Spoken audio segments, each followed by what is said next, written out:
Por ti the edhe që këto shifra janë ato çfarë shkojnë nga buxheti I shtetit. Ku I gjejnë partitë politike parat e tjera?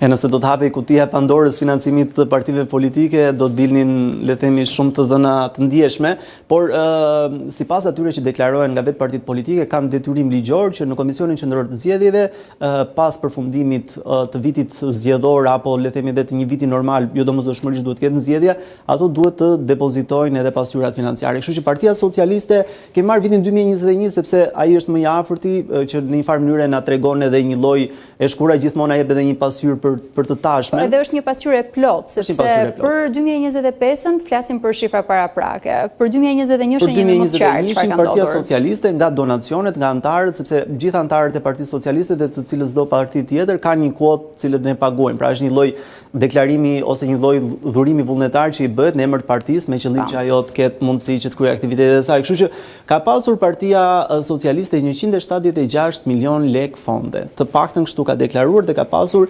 172 milion lek shpenzime. Pra për gjitha ato aktivitetet që bëhen, takimet që bëhen, ka pasur tepric, pra I kanë tepruar pak më shumë se sa 4.4 milion lek, 4.5 milion lek I kanë tepruar, ka kursyer Partia Socialiste.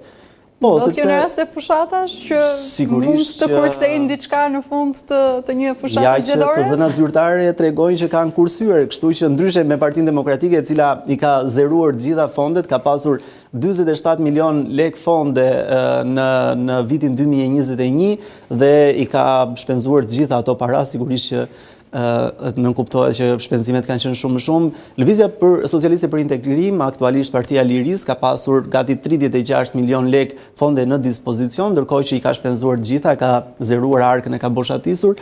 Partia Drejtësi, Integrim dhe Unitet ka pasur po ashtu 16.3 gati 16.4 milion lek fonde dhe I ka zeruar ato. Partia Republikane gjithashtu ka pasur 4.2 milion, ndërkohë që ka shpenzuar 3.6, kështu që edhe Partia Republikane ka pasur mundësi të kursej diçka. Kështu që ka kursyer 551.000 lek, ndërkohë që në total këto të paktën partitë cilat kanë pasur le të themi edhe kanë qenë aktorët kryesorë në zgjedhjet e vitit 2021, gjithmonë referuar numrit mandateve për deputet ulëset në kuvend, kanë pasur 293 milion lek pra te pjesa e fondeve në dispozicion, ndërkohë që kanë shpenzuar 286 milion. E thamë, Partia Demokratike, LSI-a dhe PDU-ja I kanë zeruar gjitha fondet në dispozicion, ndërkohë me ato që kanë tepruar Partisë Socialiste dhe Partisë Republikane janë gati 6.9 milion euro, 6.9 milion lek të kursyera, si 6.9 milion euro të ishin shumë. Ishte një shifër pak më e frikshme.